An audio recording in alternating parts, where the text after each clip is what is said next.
Hey guys, this is dietitian Kiran. Soya తీసుకోవడం మంచిదేనా? Soya weight loss లో ఉన్న వాళ్ళకి హెల్ప్ అవుతుందా? అసలు ఎవరు సోయా తీసుకోవాలి? ఎవరు అవాయిడ్ చేయాలి? ఎంత క్వాంటిటీలో తీసుకోవాలి? అండ్ సోయాలో ఎన్ని రకాలు ఉంటాయి? ఈ డౌట్స్ అన్ని కూడా ఈ రోజు నేను క్లియర్ చేస్తాను. So let's get into the video. Number 1, is soya good or bad? Soya highly nutritious. దీంట్లో మంచి ప్రోటీన్ ఉంటుంది. 30 grams ఆఫ్ సోయాలో 130 calories and 13 grams of protein ఉంటుంది. సో ఎవరైతే వెజిటేరియన్స్ ఉంటారో వాళ్ళకి ఇది బెస్ట్ ప్రోటీన్ సోర్స్. సోయాలో unsaturated fats, phytosterols and fatty acids ఉండడం వల్ల బ్యాడ్ కొలెస్ట్రాల్ ని తగ్గిస్తుంది అండ్ గుడ్ కొలెస్ట్రాల్ ని పెంచుతుంది. అలాగే zinc, magnesium, selenium, copper, calcium ఇవన్నీ మినరల్స్ ఉండడం వల్ల బోన్ హెల్త్ కూడా చాలా బాగా ఇంప్రూవ్ అవుతుంది. సోయా వెయిట్ లాస్ లో హెల్ప్ అవుతుందా? తక్కువ క్యాలరీస్, ఎక్కువ ప్రోటీన్, ఫైబర్, ఫ్యాటీ యాసిడ్స్ ఇవన్నీ ఉండడం వల్ల స్టమక్ ఫిల్లింగ్ గా ఉంటుంది అండ్ డైలీ ప్రోటీన్ రిక్వైర్మెంట్ కూడా ఈజీగా రీచ్ అవుతారు. So regular weight loss diet లో సోయా తప్పకుండా హెల్ప్ అవుతుంది. నెంబర్ 3, ఎవరు సోయా తీసుకోవచ్చు, ఎవరు తీసుకోకూడదు?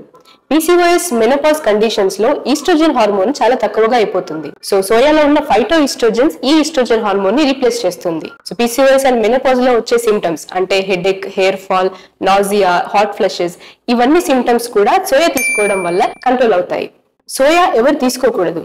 ఎవరికైతే సోయా అలర్జీ ఉంటుందో, అంటే ఎప్పుడైతే సోయా తీసుకుంటామో డైజెస్టివ్ ఇష్యూస్ రావడం, ఇచ్చింగ్ రావడం, డయేరియా అవ్వడం ఇవన్నీ చూస్తారో తప్పకుండా సోయాని అవాయిడ్ చేయాల్సి ఉంటుంది.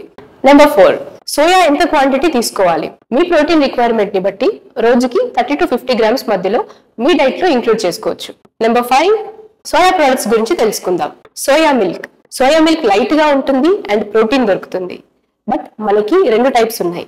ఒకటి సోయా డ్రింక్స్ అండ్ ఇంకొకటి సోయా మిల్క్. సోయా డ్రింక్స్ ఏంటి అంటే ఇట్స్ ఫ్లేవర్డ్, దీంట్లో షుగర్ యాడ్ అయి ఉంటుంది. సో అది కాకుండా సోయా మిల్క్ ని చూస్ చేసుకుంటే వెయిట్ లాస్ లో చాలా బాగా హెల్ప్ అవుతుంది. అండ్ ఎవరికైతే లాక్టోస్ ఇంటాలరెన్స్ ఉంటుందో వాళ్ళకు కూడా సోయా మిల్క్ అనేది చాలా బాగా హెల్ప్ అవుతుంది. Next one, tofu. Tofu paneer కి రీప్లేస్మెంట్. ఎవరైతే milk and milk products avoid చేద్దాం అనుకుంటున్నారో వాళ్ళు టోఫుని ఇంక్లూడ్ చేసుకోవచ్చు. సో ఇలా డైలీ ప్రోటీన్ రిక్వైర్మెంట్ అనేది రీచ్ అవుతారు. Next one is soya chop. Soya chop మనకి బయట దొరుకుతూ ఉంటుంది. దీంట్లో 40% మైదానే ఉంటుంది. మనం లేబుల్ చూసినప్పుడు కూడా దాంట్లో యాడెడ్ రిఫైన్డ్ ఫ్లోర్ అని ఉంటుంది. సో వెయిట్ లాస్ జర్నీలో ఉన్న వాళ్ళకి it's better to avoid. Next one is soya chips. Soya chips కూడా one of the processed food. ఇది తయారవడానికి రిఫైన్డ్ ఫ్లోర్, ఆయిల్, సాల్ట్ ఇవన్నీ కూడా యాడ్ అయి ఉంటాయి.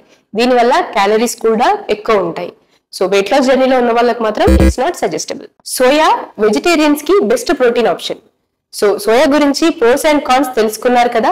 సో మీ లైఫ్ స్టైల్లో ఇది సూట్ అవుతుంది అనుకుంటే డెఫినెట్లీ ఇంక్లూడ్ చేసుకోండి. సో మరిన్ని ఇన్ఫర్మేటివ్ వీడియోస్ కోసం do like, share and subscribe fit I kid smartly fit.